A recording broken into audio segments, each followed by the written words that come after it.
Hey, everybody, grab your goat, grab it tight because we're going to do a seance. Well, sort of. We're going to talk about a seance. Welcome to the Witches Movie Coven. Yes, witches, real witches, talking about witches, sometimes real witches in movies. He made it, Richard-Lael. Yeah, Yay! but hi, but it's not letting me add my channel, so I don't know what to say. I'm gonna just turn the camera around sideways. I don't know. It's cursed. I got started early on the hexing, so sorry. Anyway, I am Patti Negri. I am one of your hosts. You might know me from my regular podcast, The Witching Hour. You might know me from Ghost Adventures, of which I have a brand new episode on tonight on Discovery. But let me pass this on to my beautiful co-host. Let's go in a circle, starting with Courtney. That's me. I'm Courtney Buckley, ghost bait on Scared and Alone. And I was scared and alone in my own house watching this today. So we'll talk about that, I'm sure, more later. But I'm glad to be here tonight. Thank you. And Heather. Hi, I'm Heather Greene. I'm the author of the book Lights, Camera, Witchcraft, a critical history of witches in American film and television. And I am also an author I'm an editor at Llewellyn Worldwide, where I get to work with lots of witchy and occult authors, and a journalist covering all things occult in the media, and a member of this wonderful coven every Wednesday. So happy to be here. Happy. And with the golden locks, Jason. I'm Jason Mankey, prolific witchcraft author, often traveler. This is my latest book, High Priest, which will be out in 2 weeks, a biography of Raymond Buckland. And I am ready tonight to get hexed.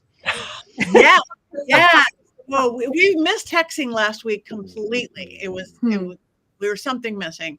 And last and absolutely never ever least, Richard-Lael. I am Richard-Lael. Richard-Lael is one name, not two. If I were Richard, I would be a. That is right. I'm the gentleman psychic. I'm a psychic and a medium. I used to be a psychic and a small, but I gained some weight. But I'm working on that. Strangely, I cannot see Miss Courtney Buckley. Can anybody else see Miss Courtney Buckley? Yes. Here I am. Surprise. I'm still here. Your profile is blank. I don't know. I don't know. I can't see your pretty face. I feel like I've already been cursed. I don't know. Oh, well, depends on what you have to say about tonight. So yes. Maybe Jason. Or maybe she can't curse you or hex you. Anyway, tonight's movie. Oh, Dollcraft, that's my new book. Thank you, Rob, producer. It goes out in June. Beautiful intro by Heather Greene. Oh, look at, he's got one too. I finally have one too. The Care and Feeding of Haunted Dolls and Magical Puppets. So, on to tonight's movie. Really, grab your goat tight. We watched Hereditary. I hope you all watched it. I really hope you all watched it. But just in case you didn't, or you watched it and you forgot already, Richard-Lael, do you have an unbiased synopsis of this lovely film? I certainly do. Where do I begin? Off with your head. Dance until you're dead. Heads will roll.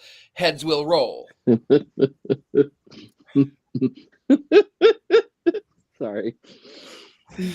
The synopsis is: there is a young woman, a family who lives in a very nice house. The woman is, she creates models, she crafts little houses, and she one psycho house, she crafts houses, and then she somehow loses the line between reality and insanity. She comes from a long line. It's hereditary, a long line of people who are on the verge of schizophrenia, of mental decay, of mental illness of sorts. And of course, it's relatable because there's family drama, there's family child, there's a tragedy and death in the family. There's an older child who feels guilt from something that he has done, and then of course, here's how it actually goes down. A child who is too young to be going to kegger parties ends up at a kegger party where she has a brownie, and then of course she has allergies, and so she can't breathe for whatever reason. She doesn't have her EpiPen, for whatever reason. And then she goes, the older child is trying to take her to the hospital because he clearly knows that she is suffering. And she, like a clever child, sticks her head right out the window at the same time that a post comes along and again whoops upside your head. Her head does get lolled off, and then of course there's drama with the family. The mother, Colette, this what is her name? Toni Collette. She goes through the emotions as one would expect when one has lost a child. And then, of course, you discover that there are bodies in the attic and it was her deceased mother. And then all of the family dies. She's creating these models and things are happening in the real world. And then you find that the oldest son, who has been possessed by a demon at the end, is not crazy. He's just possessed by a demon. And then he is living life as King Paimon, which, of course, was not accurate to the way that King Paimon actually should be portrayed. Roll credits. He's the demon now. Yay. Family is dead. Yay. Woo! Feel good. Thank you very much for that very clear and in-depth synopsis of this lovely film. Heather, just any case, is there maybe 5 more things we could know or need to know about this film? Sure. I'll give you some basics about it, as well as we'll talk about the cast. We'll talk about A24 because that's something that we've mentioned here before, as well as ritual and magic in the film and some other allegorical stuff. So it's a really interesting film with respect to that. So I want to bring some of that up. So basics, this is an A24 film directed by Ari Aster. Its budget was 10 million. It made way more than that. I forgot to get the exact figure, but it was phenomenally successful. It came out in 2018. So I want to get quickly to the cast here. It has some figures that you'll recognize. Toni Collette was already mentioned. Toni Collette was in Muriel's Wedding. She was Mafia Mama more recently. She was in The Sixth Sense. She was also in the Krampus movie we reviewed here, as well as Emma. And she's been in a ton of things. You will recognize her from many of the movies and TV shows. She's been around for quite some time. She's got a very recognizable face and portrayal. Alex Wolff. You will recognize Alex Wolff from The Quiet Place Day One. If you've seen that movie, that's a more recent one. I did, but I couldn't remember placing him, but he was in that movie. He was in the movie Old, as well as Pig, and in the Jumanji movies, and in Oppenheimer. So those are some of the places you might have seen Alex Wolff. Millie Shapiro, one of the more interesting actresses. This is her debut in the film. She actually won a Tony Award for her portrayal of Matilda on Broadway. She was on the stage successfully on the stage up until she got to this. This was her debut, and she's been in a couple things since. I think she's been quite successful. And I will do Gabriel Brin next. He is the dad, and he is, again, another face you probably have recognized all over movies. He was been around for a long time. Usual Suspects, one of my favorites from the 90s. He was in that. He was also in the movie Excalibur, which we did here, as well as the show Vikings. You saw him in an whole movie, Point of No Return, which I thought it was funny to bring up because I actually wrote essays on the Point of No Return back in my film days. In school, he was in Little Women. He was in Enemy of the State. He's been in just a ton of movies and TV shows. He's also more recently in a series, I think it's a recent series called Treatment, where he is a psychologist, I believe, and that was a pretty good series. So that's him. And then Ann Dowd. It's very hard for me to see her on the screen and not be terrified just seeing her. So she was in The Handmaid's Tale, Aunt Lydia. So I see her as Aunt Lydia every time I see her. That's probably where you might recognize her from. She was also in the recent Exorcist movie, the recent Rebecca movie she was in, but she's been around for a long time. She was in the old 90s movie, Philadelphia. I cannot believe I just said old 90s movie. That was painful.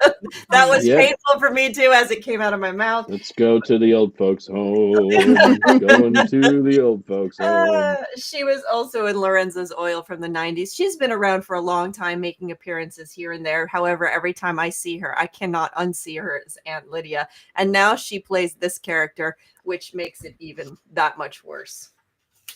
So next, I'd like to talk about A24. I know that Courtney at least has mentioned A24 and how much, and you know, even though I knew what they did, I was surprised when I looked at this production company to see exactly what the list of stuff they've done. They have done a ton of stuff, but most recently, I'm going to tell you their top 5 producing movies that they've made, the most successful, and you're going to be pretty impressed. Everything, Everywhere, All at Once in 2022, which hopefully everyone's seen. It's a spectacular movie. I could have written a dissertation on. The movie Civil War, and if you have not seen it, I don't recommend seeing it right now at this point in time. Avoid at all costs for your mental health. But they did do this movie. Number 3 is Talk to Me. I've not seen that one. I don't know if Courtney has, but that's, I believe, divination with skulls or heads or something like that. A hand. A hand. There you go. Thank you. Number 4. This one was number 4. There's a nice montage of their various movies. Number 5 is Lady Bird. If you have not seen Lady Bird, I highly recommend seeing it. It's a brilliant film about a mother and a daughter. Other movies they've done, I'm just going to highlight a few others. The Whale, Moonlight, The Green Knight. We've done that here. A recent movie called Death of the Unicorn. Another small movie that maybe a lot of you haven't seen called The Florida Project, another mother struggling. It's actually excellent. I highly recommend it. More in the lines of Lady Bird. And of course, The Witch, which we've reviewed here, and Midsummer, which we've reviewed here. So you just go down the list and it's like, oh, that was an A24. And one of the things that I would say makes these movies special, with maybe the exception of Civil War and probably a few others I didn't name, was that they really let the story drive everything.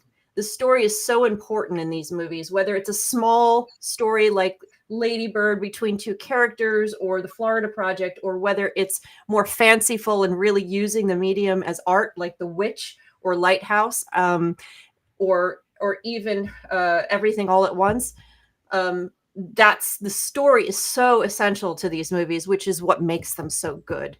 And drives them. So that's A24 for you. So go ahead and look at their list, and I highly recommend a lot of the movies that are here.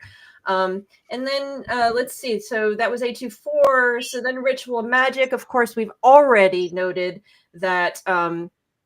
I just wanted to bring up that the demon and the symbol are actually real. They are in the Lesser Key of Solomon. And as Richard-Lael said, he isn't actually portrayed correctly. Of course, this is something film, cinematic witchcraft and cinematic occult portrayals often do. They pull something out that seems scary, and then they put a devil twist on it, a Christian overlay to create evil. And we can see this in all the witchcraft films that are similar to this in the 70s, the 80s and stuff. So, but that is actually real. And I know somebody in the comments already said they tried to summon Paimon and it did not work.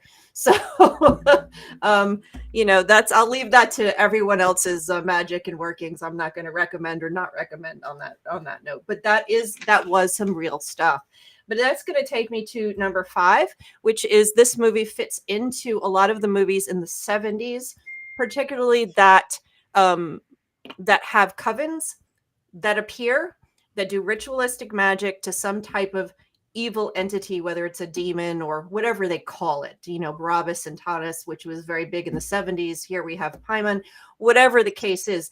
All of a sudden we have these innocent people who walk in on a demon, not a demon, a coven or a ritualistic satanic type thing. This is a trope in horror movies.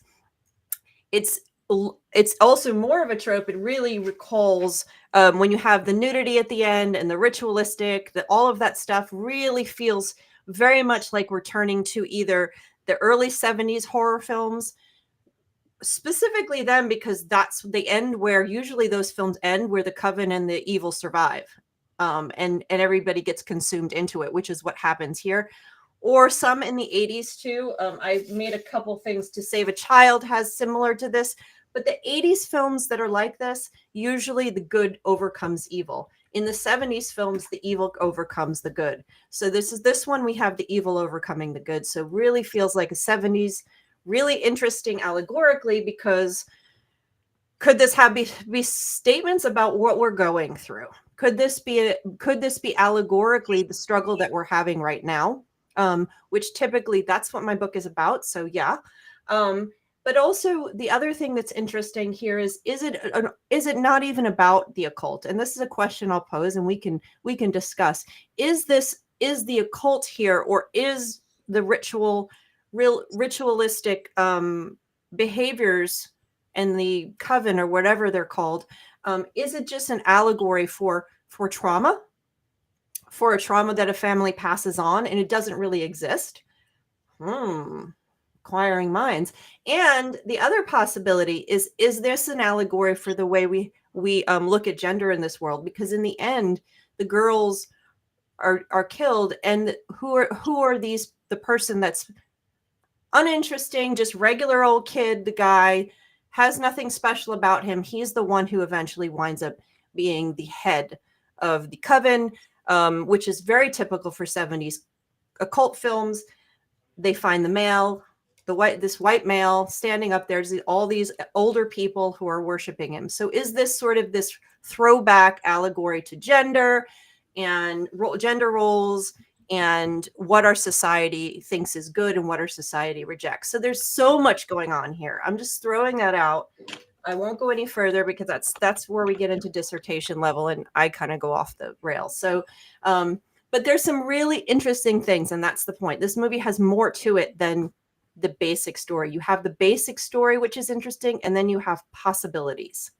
And that's why when people leave this movie, it lasts with them for so much longer after. So we can discuss that, and I will give you our family's reactions later. Okay. All right. Thank you. Very thorough and beautiful between the two of you. We've got it. Anybody want to talk first, Courtney? Me? Yes, please. Thank you. I have so much to say. Okay. So I'm not going to say everything. I do want to respond to something that you just said first before I get into what I had planned to say, Heather, which is what I find interesting about the gender aspect of it, is that they're using his body, but when they're talking to him and explaining to him what's happening, they're talking to Charlie, who said earlier when she was talking about her grandmother, her mom saying, "Oh, she loved you best," and she said she wanted me to be a boy. And so it was like all of this, it just wild. And then even the brother, the mom's brother, which is the grandmother's son, was schizophrenic, and in his suicide note wrote something about it was his mother's fault because she put people inside his head. So, and then there was the note from the mom saying all of our sacrifices will be worth it. Like, it just wild. There's so much to this movie. I'm yelling because I'm so excited. I'm sorry. There's so much to this movie that, like, I've watched it so many times and I pick different things out of it every time I see it. But this is the movie that made me fall in love with A24, because in 2018, I had been for many years on a quest to find a movie, specifically a horror movie that was about either ghosts or demons, that made me lose sleep. And every time I would go see a movie, two things would ruin it. One of two things. It would either be the ending, or it would be when they showed the monster, because it was always bad. Everything was always bad. It was either one or the other, or both sometimes. And I was getting really discouraged. And I went and saw this movie. Like, I didn't see it really advertised as much as I see other movies. I went off the cuff. I went in to see it at the movie theater. And I sat there through the very last credit, and then went out to the car, and I sat in the car for 45 minutes before I could drive home, because I felt like I had been laid bare in the movie theater, and it was everything I wanted it to be. I was terrified. I felt all the things. Like, it was wild to me. So this has been a movie that I have had at the top of my list for a very long time, and I recommend it to everyone because of that. And it's the story, which I think is disarming because you have an unreliable narrator the whole time, it feels like, because you don't know, is it mental illness? Is it not? Is it a cult? Is it not? There's scenes where you're looking at the scenery and it's the actual scenery, and then there's scenes when you're looking at the scenery and it's one of the miniatures. So it's like, or like it's the real scenery, but then the lights, it's going from day to night like a light switch is going off. One of the things that I appreciated so much that like made such an impact with me, and a lot of A24 movies do this, is that when they show you like the horrific thing, like the thing that you don't want to look at, in this instance, her head on the ground, it felt like an eternity in the movie theater. Like literally, I was like, whoa. And then I looked away and then I looked back and it was still there. And I was like, I'm not still supposed to be looking at this. So I'm going to look away again. And I'm going to look back and it's still there. Whereas other horror movies do it for shock value and they throw it in your face and then they take it away. So this, and I feel like they did the same thing in Midsommar. It's something that I love, that it like makes you, it puts the discomfort in your face and makes you sit with it. The other thing that I loved about this movie is that I have never seen a portrayal of trauma that is so akin to my trauma or my trauma responses on screen like that. Like when he is driving the car and he knows that like something horrible has happened, and he grips the wheel and he like tries to glance in the rearview mirror and then he looks away, and then he like is barely breathing and he whispers like, "Are you there?" or whatever he says. And then he just drives home and he goes to bed and he lays in his bed with his eyes open all night. And then that scene in the morning when you're looking at his face and you hear the mother open the car door and start screaming.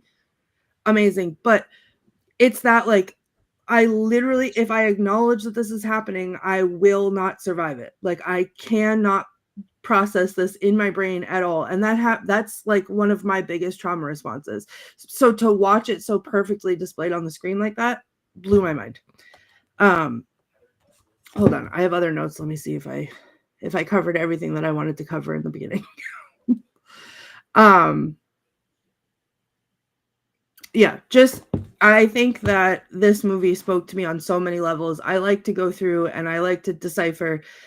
Sometimes I watch it and I feel like it's mental illness. Sometimes I don't, because there's all the little clues and what's a red herring and what isn't. And I don't know. I think it gives something to everyone when you watch it, which is what a good movie should do. And I know I don't have a track record of liking good movies, but this is why. But this, to me, this is why it's so important to see a movie the way it's intended, because the impact that this movie made on the big screen in the theater is very different than the impact that it makes at home. And when I try to show this movie to people, I have rules, because you can't watch it in the daytime with lights on. You don't get the same impact because it's so dark. And there's certain scenes like when there's things in the shadows that like you can't even see it if it's too light out. You have to be in the dark and then you can see it. It's just wild. It's so beautifully shot. It's so ominous. And then tonight I watched it for the first time by myself, and I had to call I was so scared. I was scared and alone in my house, and I was so scared I had to call for help to go to the bathroom because I couldn't go by myself because it was dark in here. And then I put it back on to continue watching, and I screamed out loud because it scared me like I haven't seen it 40 times.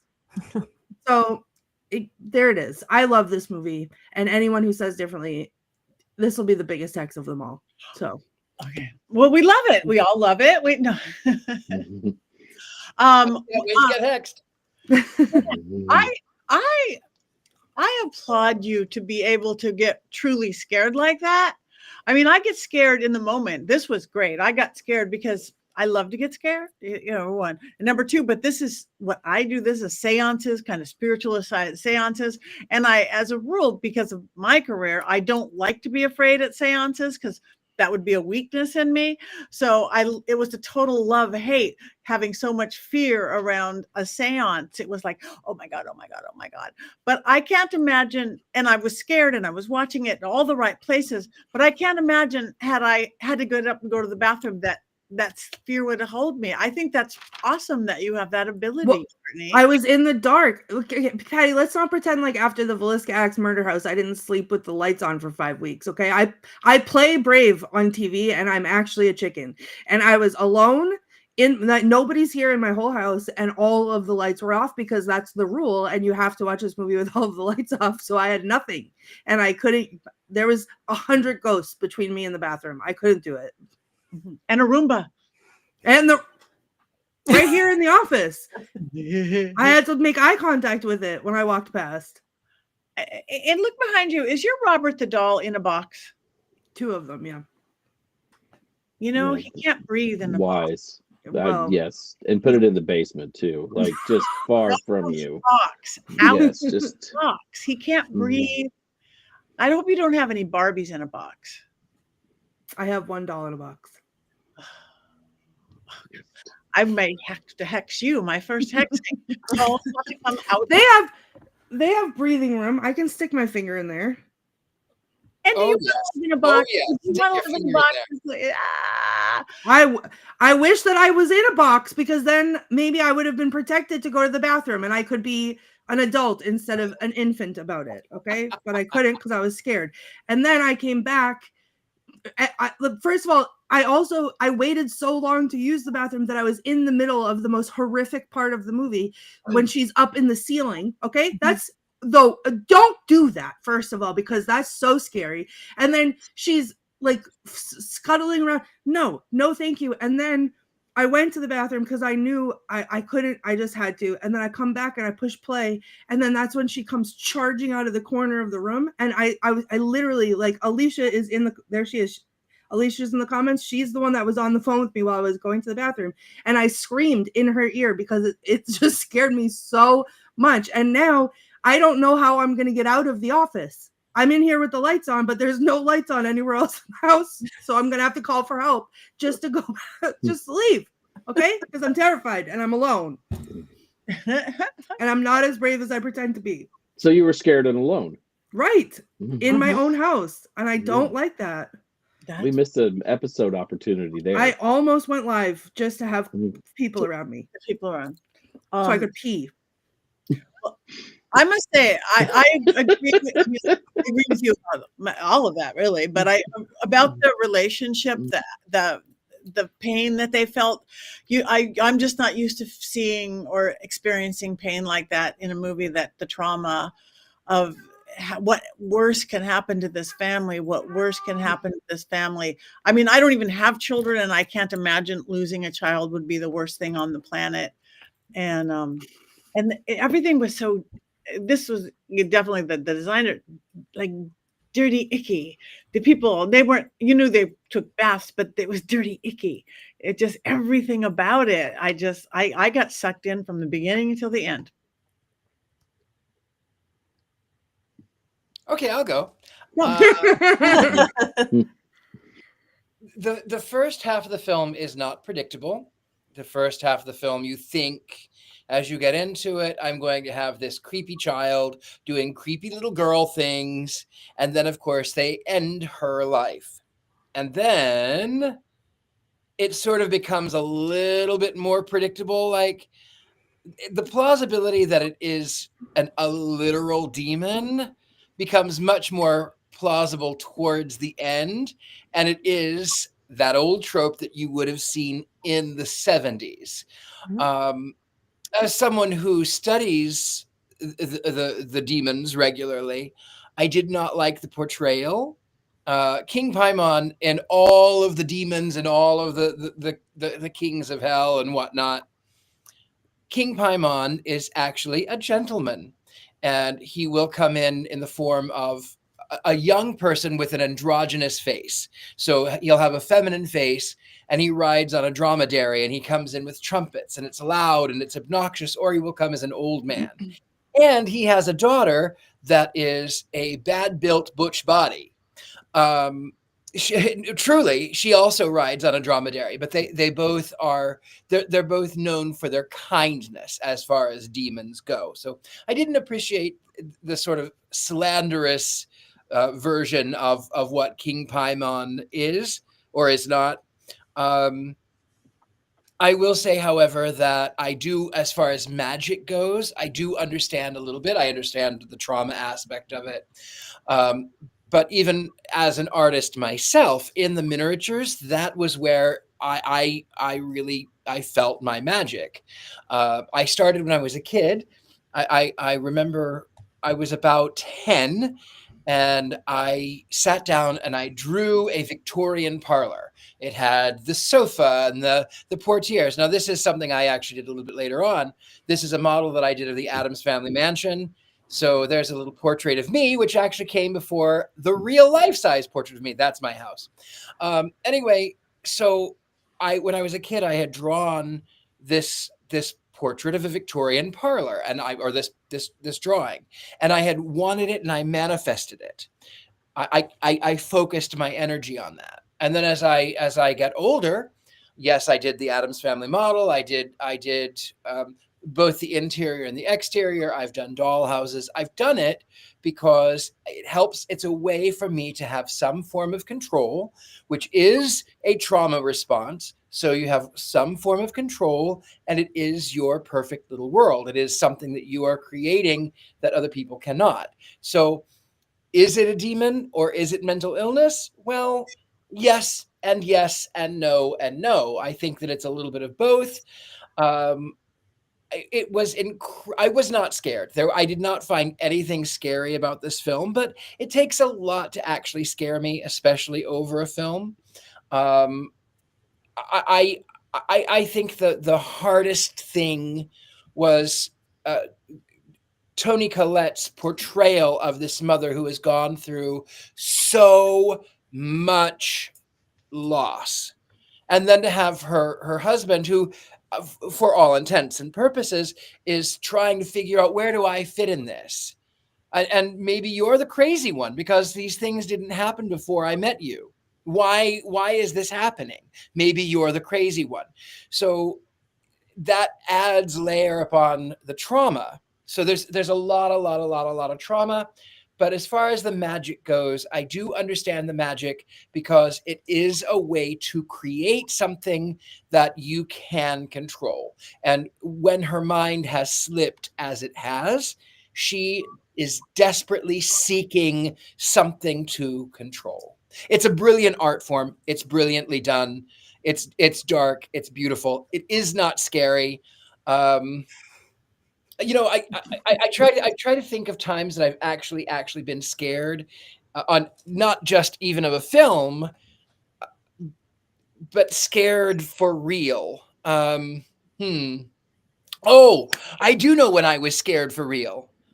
I was visiting Greece. I lived in Greece for about 5 or 6 months. I lived in Greece, and I was picked up at the airport, and the airport was in Corfu town.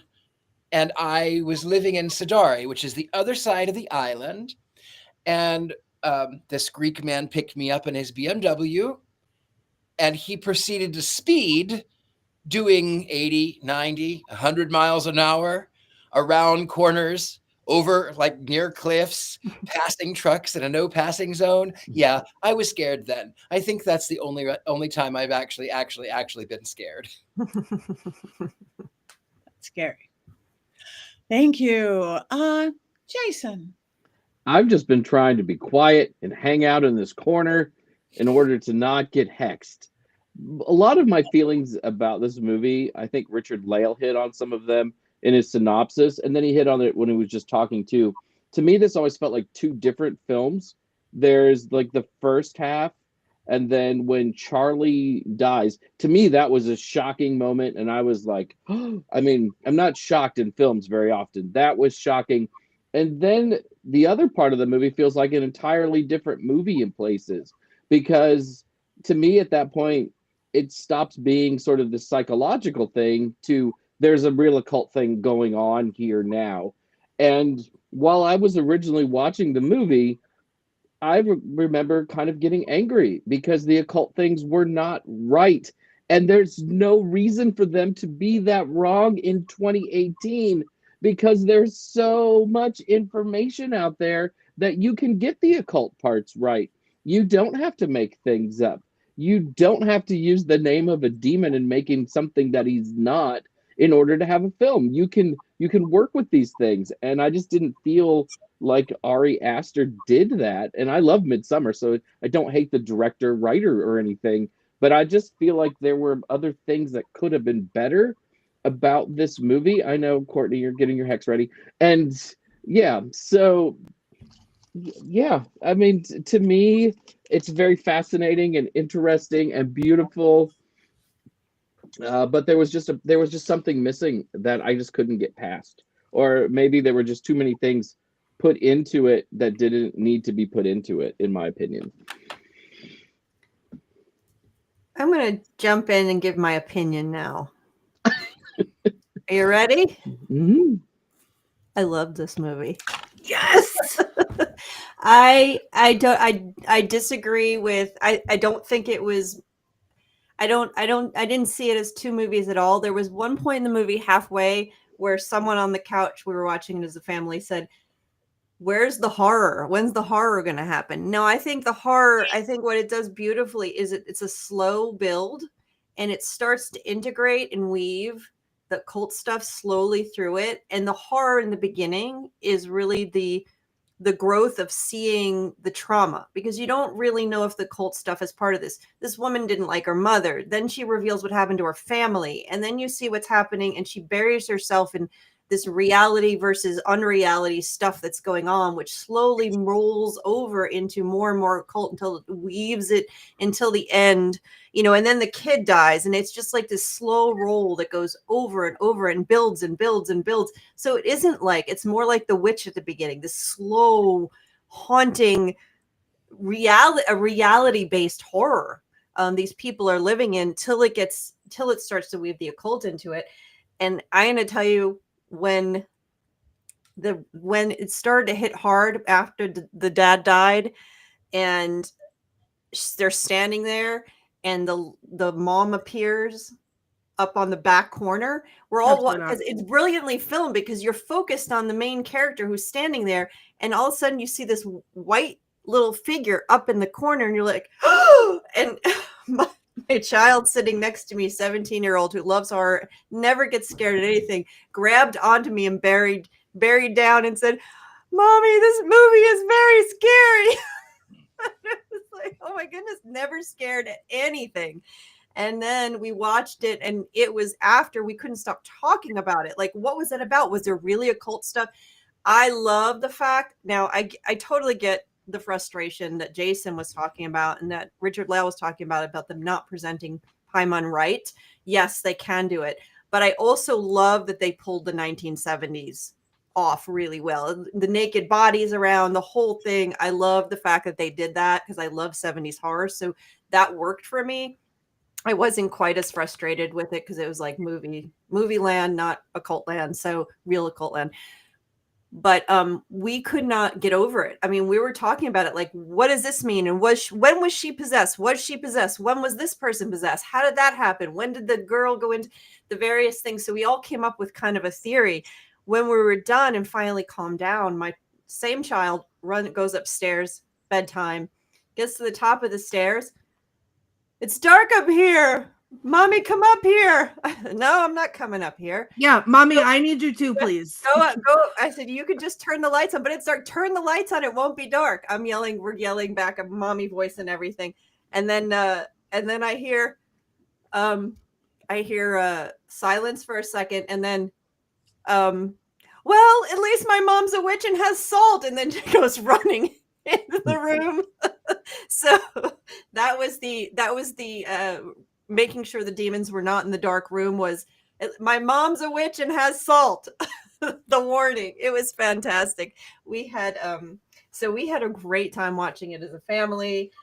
Definitely was scary. I didn't have problems going to sleep in the dark rooms or anything like that, but I witnessed it, Courtney. I witnessed it. So I thought it was a brilliantly done. I love the slowness. I love the way I love the way the whole story rolled out, and the interactions of the characters. I love the fact that I was confused at points. Like, it really, really made me think. And I think that part is one of the themes of this, is what's real and what's not real. Yes. between the houses, going back and forth between is this are these naked people real or are they a figment of imagination? It was the worst orgy ever, though. So another one. I dressed for the occasion. At least there was an attempt at an orgy, though, in this movie. Well, I don't know about that. I was not. It did not lack boobs and butts. Oh, okay. It did not. It did not. Yeah. But I agree with you on all of that, Heather. Very well said. Very well put together. Movies, they have to have people who act like real people and do things that make sense. The moment he takes his little sister to the keg party because his parents insist on it, I am out of the movie to some degree, even though I thought her death scene was the most pivotal moment of the film, because you just would not do that. It did not make any sense. But is she crazy? I beg to differ. No, I beg to differ. No, you would not do that. I beg to differ. I would not do that. But she was already possessed by that point by the mother. Or she was crazy. But also, he didn't say, "Hey, Mom, I'm going to a keg party." He said, "I'm going to a school barbecue." Yeah, you still don't take your little sister to that. But you do if you're terrified of your parents. You do whatever they tell you to. If you're terrified of your parents, they woke up with her dousing them with lighter fluid and lighting a match. They were terrified of her. Yeah. So I would do whatever my parents 13. said. Like you just don't tell your 13-year-old kid to go to a high school party. You just don't do that. It makes no sense. Not if you're it's a plot parent. device. No, she's it's only not a plot device. Oh, it made sense. I say this as having 12 children, so I know what I'm talking about. I say as this somebody who's had a lot of kids. Right. You know I don't have any kids, right? Right. I was the little sister, and my brothers would take me to weird parties that I should not have been taken to. You were super cool, though, Patti. That's right. This kid was not super cool. No, that parents did take your sister. I mean, yes, she was already crazy. Yes, they were afraid. All those points are real. But I don't think it's that far off. Take your sister. That's like punishment at the same time and make you be good. And there's also a lot of very selfish parents out there who want the house to themselves because they want time alone away from their kids. And she even said she had that whole monologue with him about how she never wanted to be his mother. Yeah.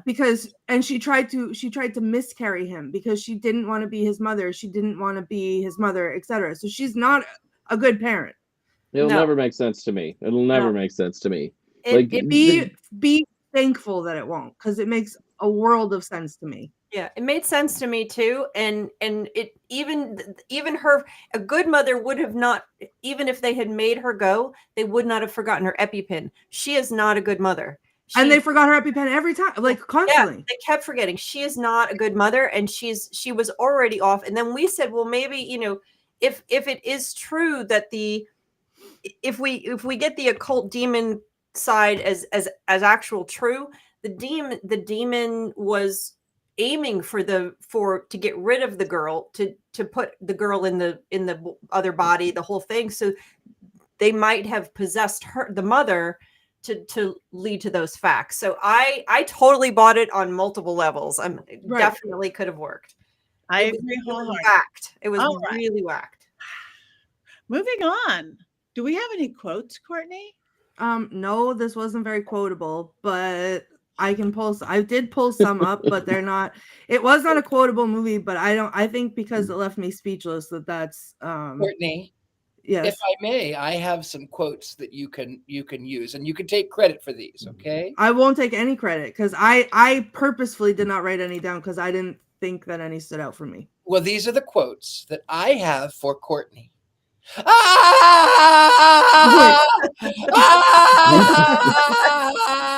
That's a shirt. I have one. No. That's a good one. That's a good one. Yeah. No, I think that the only really notable there's lines that were said in this movie that were important to the movie. Because I think a lot of what they're doing foreshadows what happens ahead of time and also provides a lot of explanation, even just in a couple words that are just kind of thrown in. But as far as like quotable moments, the only one really to me is when she's flipping out at the table, and she's yelling at the son, which is, he's just killed his sister by accident. But he also says, he's like addressing her, or after this says something about, why was she at the party to begin with? You made me take her, like whatever, because she's blaming him. So he's telling her to just let it go, release it, yell at him because he wants to be held accountable, I think, but she's being crazy. So she screams at him, "Don't you swear at me, you little Don't you ever raise your voice at me. I am your mother. You understand? All I do is worry and slave and defend you, and all I get back is that effing face on your face. So full of disdain and resentment and always so annoyed. Well, now your sister is dead, and I know you miss her, and I know it was an accident, and I know you're in pain, and I wish I could take that away from you. I wish I could shield you from the knowledge that you did what you did, but your sister is dead. She's gone forever, and what a waste. If it could have maybe brought us together or something. If you could have just said, I'm sorry, or faced up to what happened, maybe then we could do something with this. But you can't take responsibility for anything. So now I can't accept and I can't forgive because nobody admits anything they've done." And this, to me, this block is the narcissistic parent. Mhm. And that is, I could have heard that 1,000 times in my life over different things. And it's just, that right there to me is why it was entirely plausible, because this is all about like, and then she screams this at him about his face that he makes, the face that he makes. Like, he's traumatized, obviously, because he had to do something that he wasn't supposed to do, shouldn't have done. But then she's saying, "Oh, I don't blame you," but blaming him and blaming him for his reaction to it when he needs his parents, he needs family, he needs comfort, he needs help. He's lost his sister also, who he took care of. And she's yelling this all at him. And then as soon as she's done, she sits at the table and she makes the face. She's like across the table at him. And it was like, it was the most triggering thing I've ever seen in my entire life, because that's my trauma. Like, seeing that, I was like, oh my God, I could gouge my eyes out. She's a terrible mother right from the beginning. Yeah. And I think that's why, to me, like, in some parts of it, all the occult stuff that happens after is almost comforting, because it takes him away from that. Like, it removes him from that trauma. So I don't know. There's another layer why I love this movie. Thank you, Jason. Do we have to have a Mankey movie moment? Masterpiece? Is there a Mankey movie minute tonight? You want me to write jokes about a movie where a kid gets decapitated and another one was nearly set on fire by his mother? This movie just really lends itself to humor, doesn't it? And oh yeah, grandma is an evil, manipulative piece of garbage who tried to turn her own son into a vessel for a demon. Oh, this is the most fun show we've ever had. The fun is so strong, I think that when I'm done with our show tonight in about 10 minutes, I'm going to go watch Sean Hannity to keep the good times rolling. Or perhaps pick at my eye with a wine bottle opener. The entire Graham family reminds me of my own. I remember when we tried to get a demon to live inside of my brother. Oh, wait, I think he just had a stomach flu that night. It's the Witches Movie Coven. Don't we know how to have fun? It's the Witches Movie Coven. Oh, how I wish this bit was done. But I know you all crave more movie minutes, so I'm going to try. I really am. But I'm going to let you in on a little secret.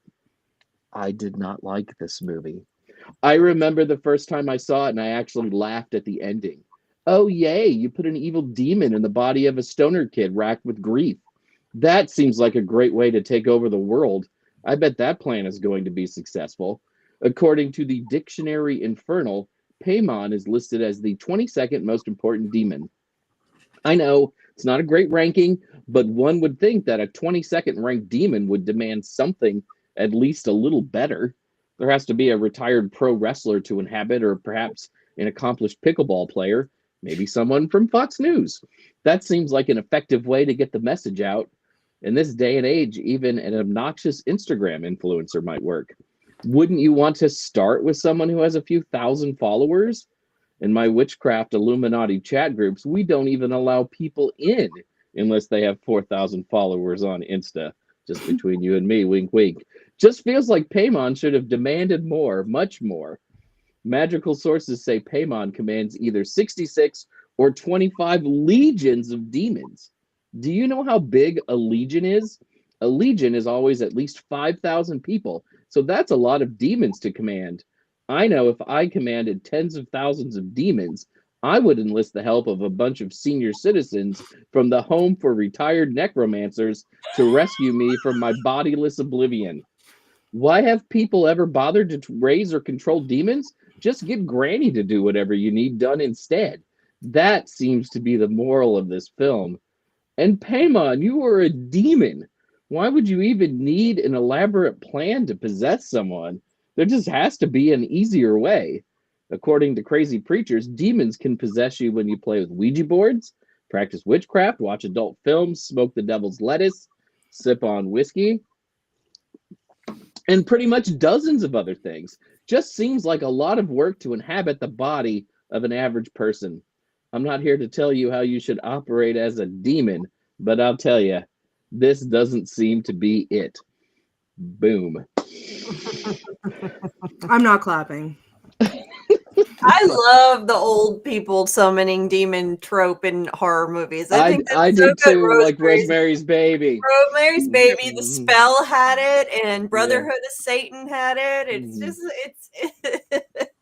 especially when they were. It was very Rosemary's Baby. It was very Rosemary's Baby. Yes. Yeah. Thank you very much. Yeah, I love that too. Because like, oh, good work for older actors. Yeah, there's that too. Who will go full frontal a lot. Anyway, we have to vote. And if there's anything else to be said, say it soon, say it fast. Otherwise, I have to find my wand. I have a lot of mother trauma, which may be why I don't like this film at all. Having too. difficult relationships with mothers over the years.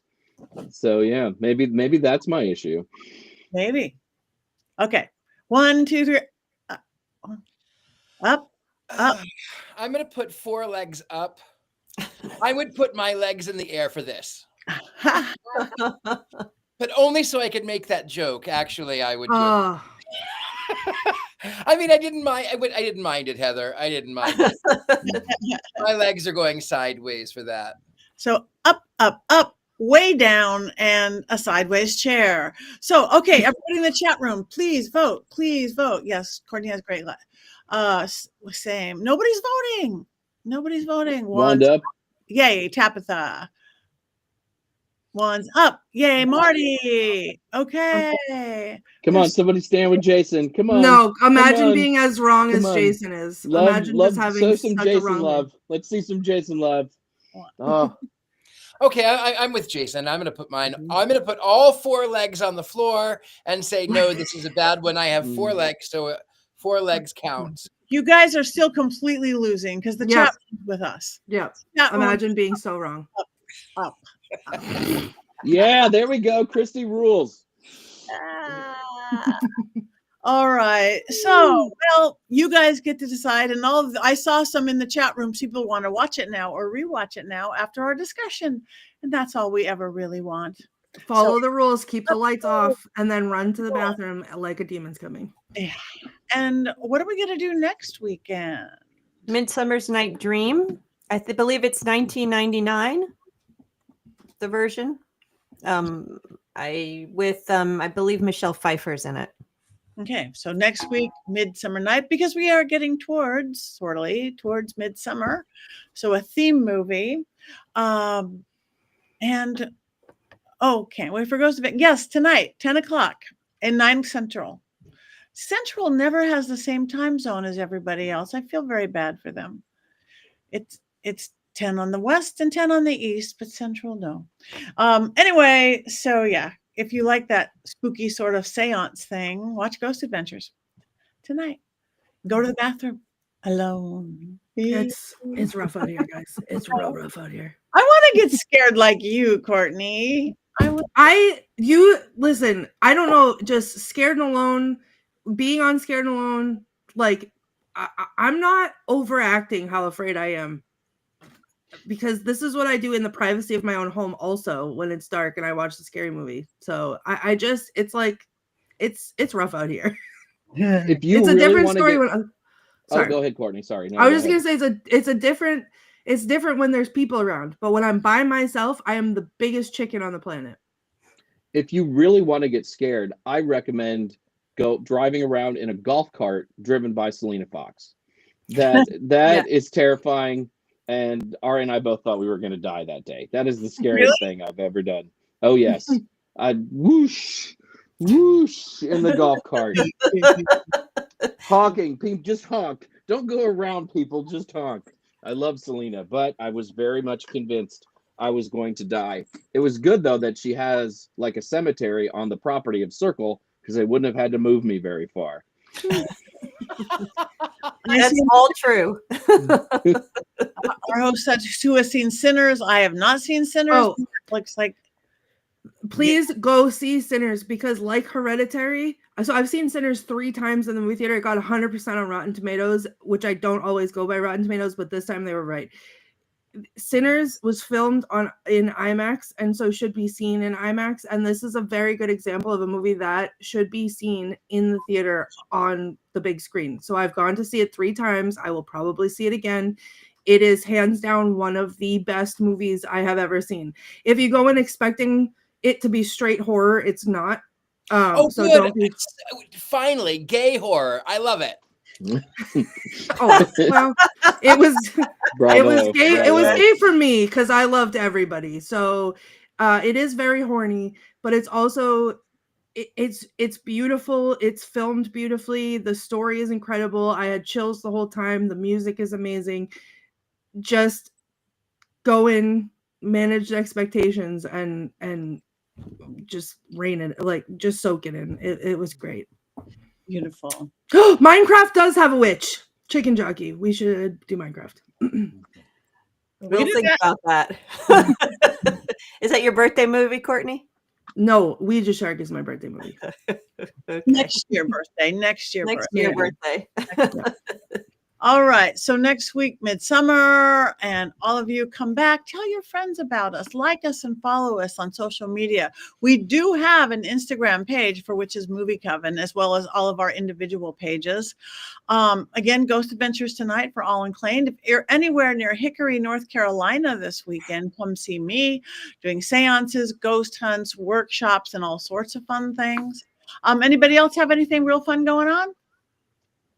I'll be in Austin on May 10th at Austin Witch Fest, and then in Tennessee at the Pagan Unity Festival, May 29th through June 1st. Beautiful.